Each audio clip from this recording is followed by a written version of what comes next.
Why me? Why me? I have lost everything. Everything is gone because of woman. Emmanuel Tallman was 22 years old, a handsome young man. One day, he was fired from his job, not because he stole anything, not because he was rude to anyone, not because his work was poor. He was fired because he refused to see his female boss's pants.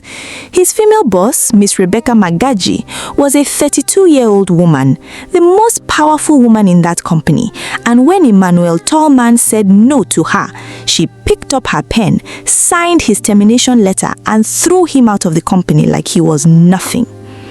She thought it was over. She thought she had won. But what Rebecca Magaji didn't know, what she never suspected for even 1 second, was that the owner of the company had a camera hidden inside the offices, a camera that nobody knew existed, a camera that had recorded everything, every move she made, every time she tried to force herself to him, every time Emmanuel said no, every single second. And when the owner sat down and watched that footage, everything changed. Hold on, before we go any further with this story, tell me where you are watching from. Abuja, Lagos, London, Canada, or anywhere in the world. Drop your location in the comments right now. And if you are new here, subscribe to this channel immediately, because we tell stories that will shake you, move you, and remind you that God is always watching. Now let's go all the way back to where this story truly began. To understand why Emmanuel Tallman refused to see the color of his female boss's pants, you have to travel to a dusty roadside in Lokoja, where a woman named Mama Emmanuel woke up every morning before the sun did, before the birds decided to sing, before the rest of the world even thought about opening its eyes. She tied her faded wrapper around her waist, the same wrapper she had washed so many times the color had given up trying to stay. She packed her fruits carefully into a basket, bananas, oranges, watermelons, pineapples. She carried that basket on her head to her small wooden table by the roadside, and she sat there all day, in the heat that made the air shimmer, in the rain that soaked through everything. Some days she sold well and came home with something meaningful. Some days she counted her coins at the end of the day and felt the familiar ache of not enough. But every single day, without fail, she came home and cooked something for her son, because Emmanuel was not just her child, he was her reason, her prayer walking around in human form. From the time Emmanuel was small enough to sit beside her at that fruit table, he watched his mother's hands. He studied those hands, rough, cracked at the knuckles, tired in a way that sleep couldn't fully fix, hands that had been carrying too much for too long. And he made a silent promise to those hands: I will make this worth it. I promise you, I will end this suffering. He studied while his friends played outside. He read textbooks under his phone torch when there was no light. He graduated from university with a second-class upper degree, and after youth service, he came home, and the reality of Nigeria greeted him at the door. 8 months of submitting applications, 8 months of sending his CV into silence, companies that never replied, going to interviews that led nowhere. 8 months of waking up every morning with no place to go. He sat with his mother at that fruit table during those months, helping her arrange oranges, peeling pineapples, watching his mates post pictures on social media, new offices, new salaries, new beginnings. Emmanuel would scroll past each picture quietly and put his phone face down. He never complained. Not once. He just prayed, God, you saw everything Mama sacrificed for me to get degree. Please don't let it be for nothing. Then one Thursday morning, an email arrived. Congratulations, you have been selected for a position at Nexbridge ICT Solutions, Abuja branch. Please report on Monday. Emmanuel read it once, read it again, read it a third time just to make sure his eyes weren't lying to him. Then he walked outside slowly. He sat beside his mother on the wooden bench next to her fruit table. He turned his phone screen towards her without saying a word. Mama Emmanuel looked at the screen. She read it slowly, her lips moving slightly.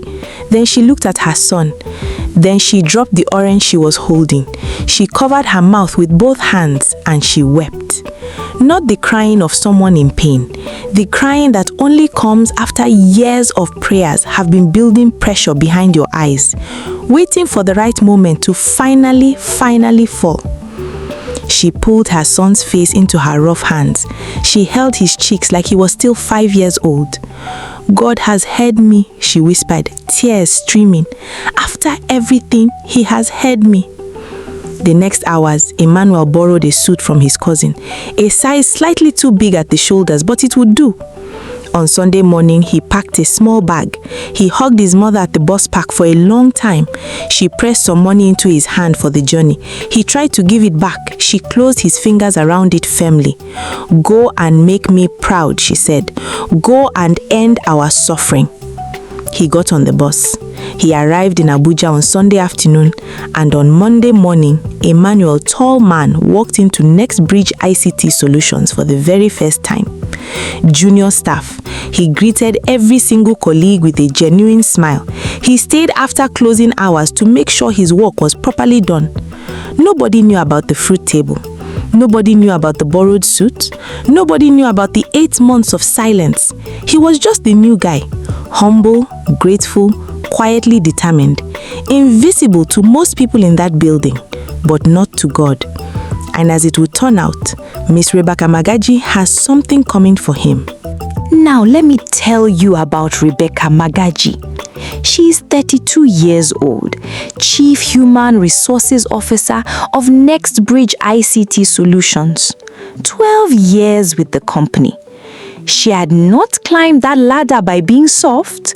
She had climbed it by being sharper than everyone around her and making sure they knew it. She dressed like someone who had never experienced losing. She walked like someone who never planned to. Heels clicking against tiles in a rhythm that made people straighten up before she even came into view. Blazer always perfectly fitted, face always perfectly composed. She drove a black Range Rover with tinted windows. She lived in a serviced apartment in Maitama. She wore perfume that arrived in a room before she did. And everyone inside Nexbridge ICT Solutions understood one unwritten rule: you do not cross Rebecca Magaji. She had fired 17 people in 3 years. She controlled promotions, transfers, and terminations with the precision of someone who understood that information is power and power is everything. If she favored you, your career would grow. If she didn't, you watched your back every single morning when you walked through those doors. Behind all that armor was a wound that had never properly healed. 8 years ago, at 24, a man named Noah Jalade had broken her heart so completely, so carelessly, that she made herself a promise the night she stopped crying over him. No man will ever have that kind of power over me again. She kept that promise by making sure she was always the one with the power, always the one in control of her relationship with men, always the one who decided what happened. That was Rebecca Magaji, who walked into the Abuja branch one afternoon for a routine inspection. She moved through the main floor the way she always did. Staff sitting up straighter, conversations dropping to murmurs, smiles become careful. Her eyes moved across the room with a practiced scan of someone used to assessing everything quickly. And then her eyes stopped. Her feet stopped. Emmanuel Tallman was standing at the printer, waiting for a document to finish printing. He had no idea she was there. He was just standing, relaxed, quietly humming something soft to himself, completely unbothered, not performing for anyone, not trying to be seen, just existing in his own quiet world. And something happened inside Rebecca Magaji that she was completely unprepared for. Her heart moved. Without her permission, without any warning, something shifted in her chest like a door opening in a room she thought she had permanently locked. She stood still for 3 full seconds. Then she caught herself. She straightened her blazer. She kept walking, but her mind did not keep walking. The rest of the inspection was a performance she was barely present for. She was asking questions without caring about the answers, looking at documents without reading them. Later, in the branch manager's office, she found herself asking casually, eyes on her tablet, like it was just a passing thought. The young man at the printer, who is that? Emmanuel Tallman, ma. New staff, about 2 months in. Very sharp, very diligent. Age? 22, I believe, ma. 22. 10 years younger than her. A junior staff member with barely 2 months of experience. That evening, sitting alone in her hotel room, Rebecca fought a war inside herself that she would never admit to anyone. This is completely ridiculous. He is practically a boy. He works under you. You are a CHRO. You have spent 12 years building your reputation. What will your friends say? What will people think? She called her friend Maddie. There's someone at the Abuja branch. He caught my attention. How old? Maddie asked immediately. She knew Rebecca too well for small talk. 22.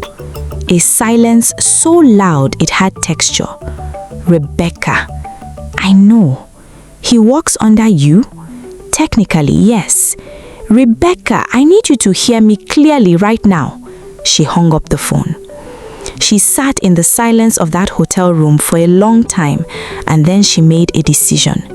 Not the wise one, the dangerous one, the one that would eventually destroy everything she had spent 12 years building. The next morning, Rebecca Magaji's instructions went to the front desk.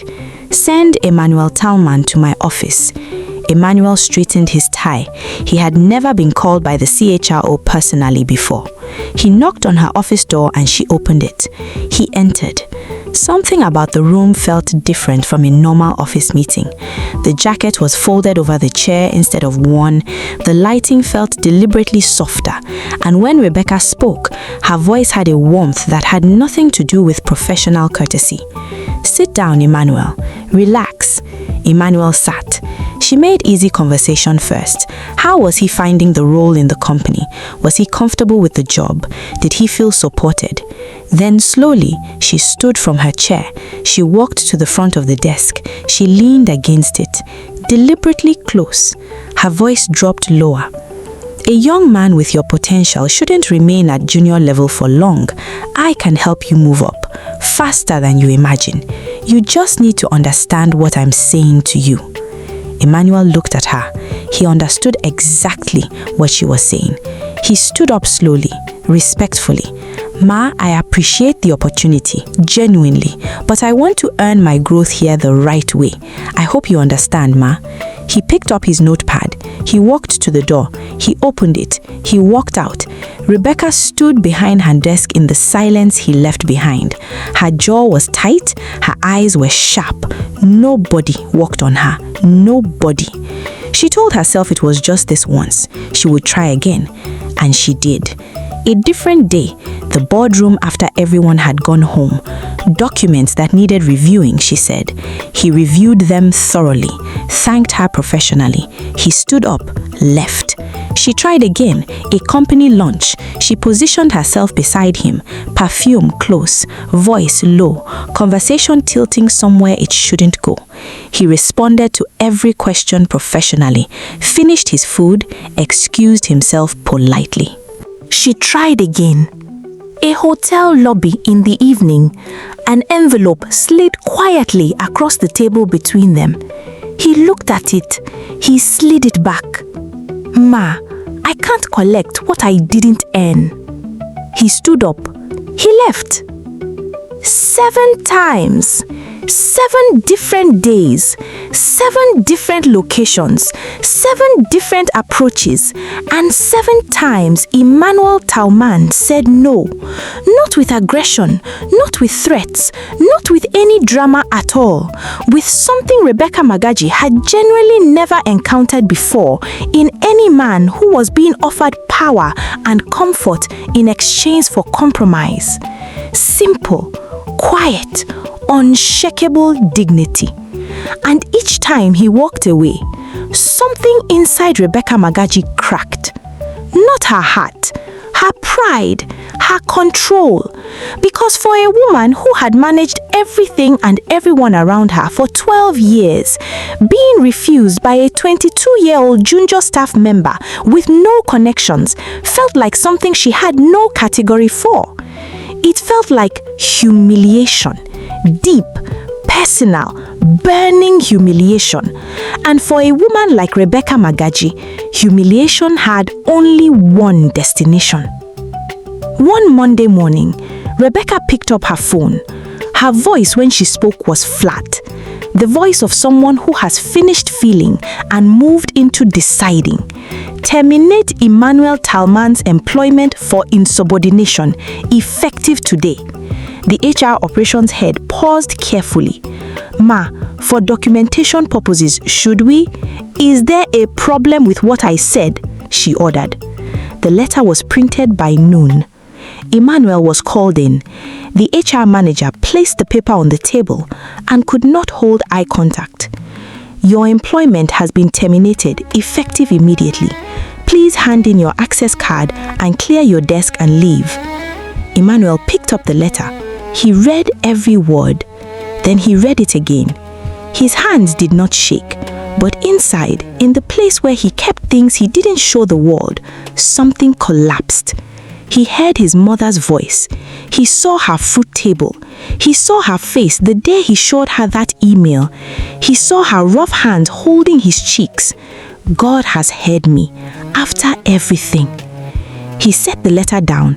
He signed the acknowledgement form. He walked to his desk. He put his few personal items into a small bag. His colleagues watched him. Most of them looked away because looking felt like too much. Some of them knew. They had noticed over the last 2 months how Rebecca Magaji was watching him. They had seen the pattern, but not one person said a word because not one person was willing to be next. Emmanuel walked out of that building into the full heat of the Abuja afternoon. No job, no savings built up yet, no plan. A mother at home who believed her son was safe and thriving. He sat down at a bus stop. He put his face in his hands, and Emmanuel Tallman, who had been strong through everything, who had said no 7 times without flinching, who had walked out of every one of those rooms with his head up, cried. Not because he was weak, because he had done everything right. He had worked hard, he had prayed, he had protected his character at every cost, and he had still lost. That night, he called his mother. He couldn't say the real words. He told her the branch was going through some restructuring, that he was handling it, that she shouldn't worry. Mama Emmanuel prayed with him over the phone, long and earnest, the way she always prayed. Emmanuel, God does not waste suffering.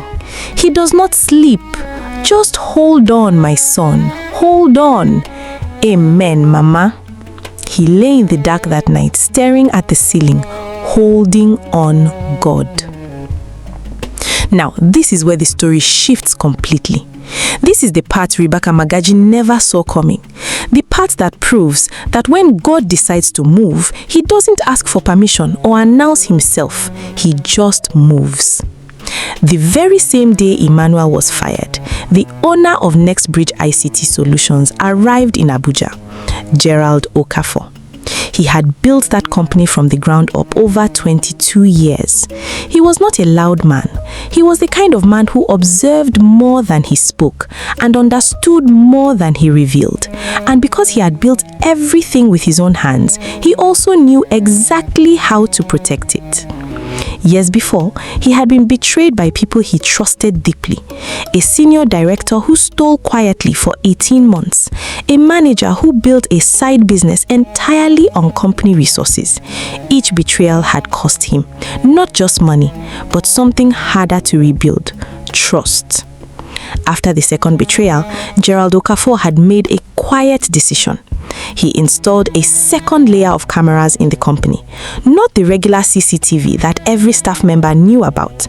These were different, smaller, placed with precision, hidden completely in plain sight within the private offices, meeting rooms, and executive spaces.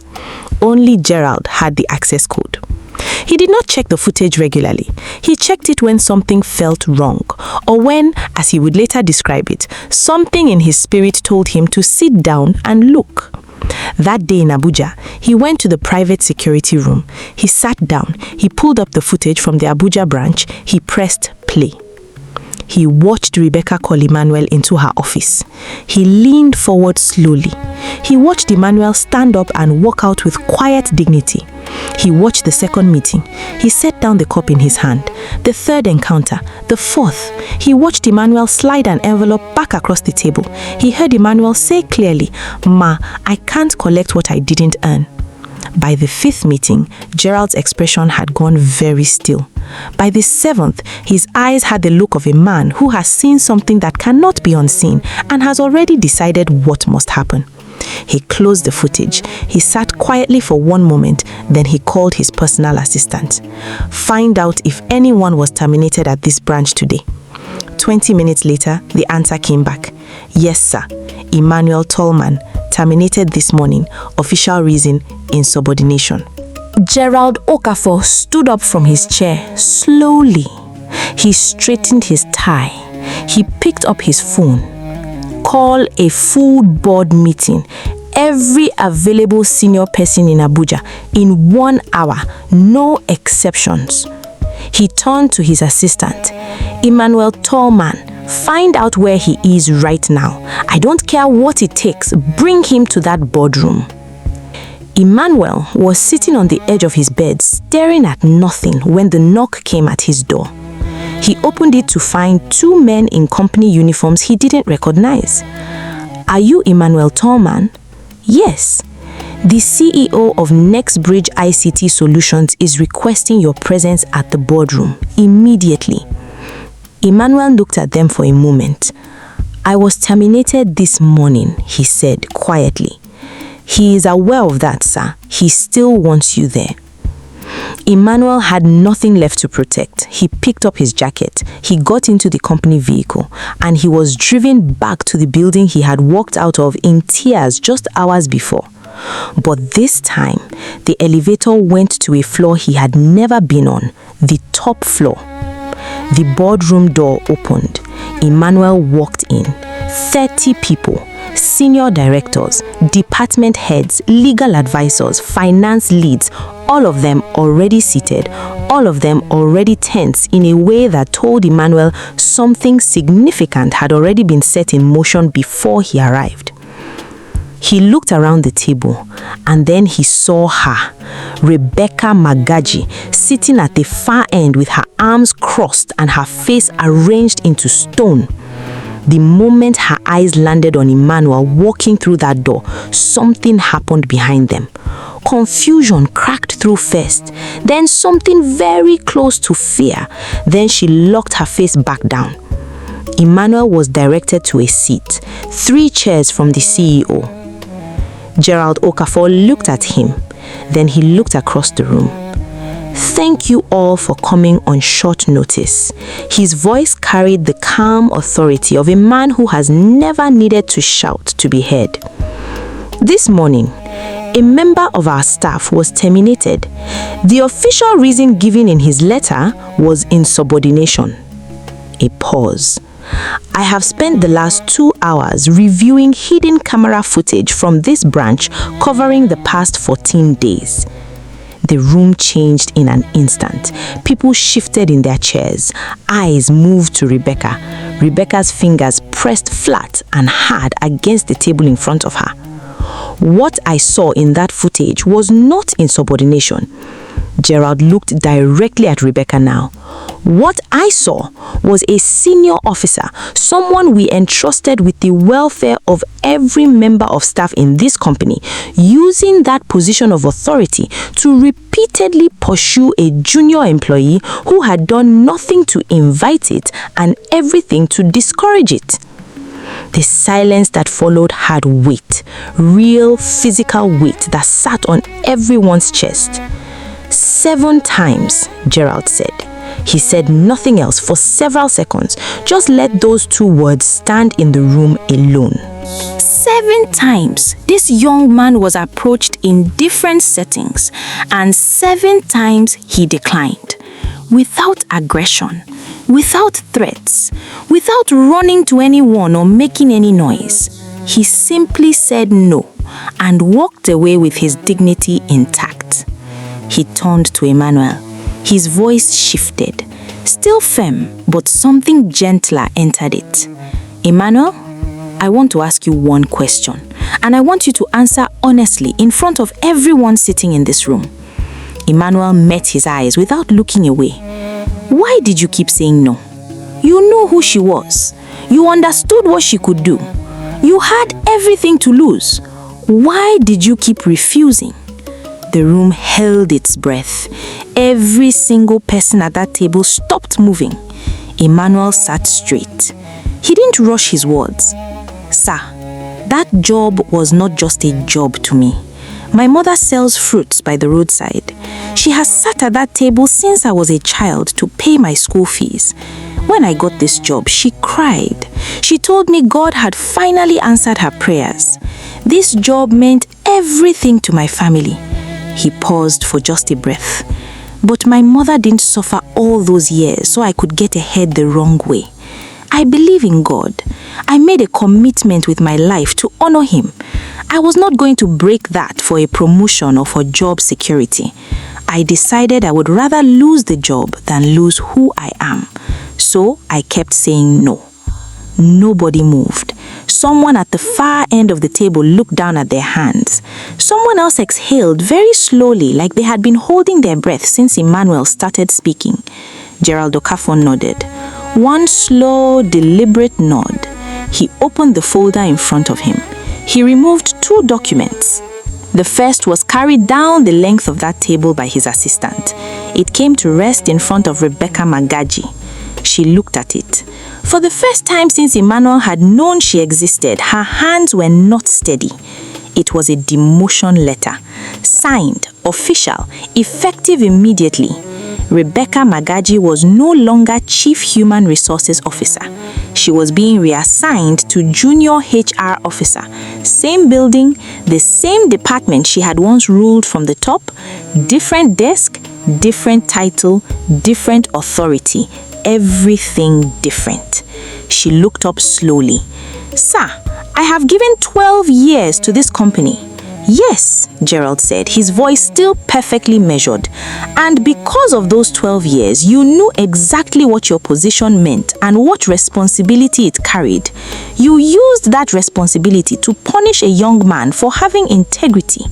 The 12 years make it worse, Rebecca, not better. Her mouth closed. No more words came. The second document traveled down the table. It stopped in front of Emmanuel Tallman. He picked it up. He read it carefully, line by line, like a man reads something he wants to make sure is real. Then he stopped reading. He looked up at Gerald Okafor. His mouth opened slightly, but no sound came immediately. Sir, Assistant Managing Director, sir, he said simply, effective immediately. Welcome to your new role. The room broke into sound for the first time. Murmurs running around the table, chairs shifting. Someone near the back inhaled sharply enough to be heard. Emmanuel sat with that letter in his hands, and everything he had held together through the firing, through the tears at the bus stop, through the sleepless night, through the drive back to the building he thought he had left for good, all of it was released at once. He thought of the fruit table. He thought of the faded wrapper. He thought of the borrowed suit hanging slightly off his shoulders on his first day. He thought of his mother's rough hands holding his face. He thought of lying in the dark the night before, holding on. One tear fell down his face. He didn't wipe it immediately. He let it fall. Then he pressed his lips together. He steadied himself. "Thank you, sir," he said. "Thank you." And across that long mahogany table, in a room full of people she had once controlled with a single glance, Rebecca Magaji sat completely still, smaller than she had ever been, quieter than she had ever allowed herself to be, with the demotion letter in front of her and 30 pairs of eyes that all knew exactly what she had done. Emmanuel called his mother that night. This time, he told her everything, from the beginning to the end. The attempts, the refusals, the termination letter, the tears at the bus stop, the knock on the door, the boardroom, the new letter with his name and a title he never expected. Mama Emmanuel was completely silent on the phone for so long that Emmanuel said softly, "Mama, are you still there?" Then he heard it, laughing and crying at the same time. The sound of a woman who has been waiting on God for so long that when he finally shows up in full, her emotions don't know which direction to go. "I told you," she kept saying between her tears. "Emmanuel, I told you he wouldn't waste it. I told you he was watching." "Mama," Emmanuel said, his own voice breaking now, "you don't have to go back to that table. It's done. Rest now." "Ah," she laughed through her tears. "Leave my table alone. Old habit." They laughed together on that phone call, and in that laughter, everything the fruit table had cost them, the early mornings, the faded wrapper, the borrowed suit, the 8 months of silence, the tears at the bus stop, all of it transformed into something else entirely, into proof that nothing done in faith is ever wasted. Not one morning, not one sacrifice, not one prayer, not one no. As for Rebecca Magaji, she reported to a junior desk the following Monday. Same building, same elevator, same tiles she had walked across like she owned them for 12 years, different floor now.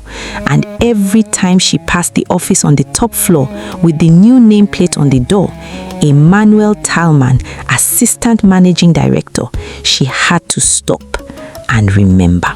Emmanuel, in his new position, never shouted at any junior staff. He never threatened. He never told a single person what had been done to him. He just refused to trade who he was for what he wanted. And the right eyes were watching the whole time.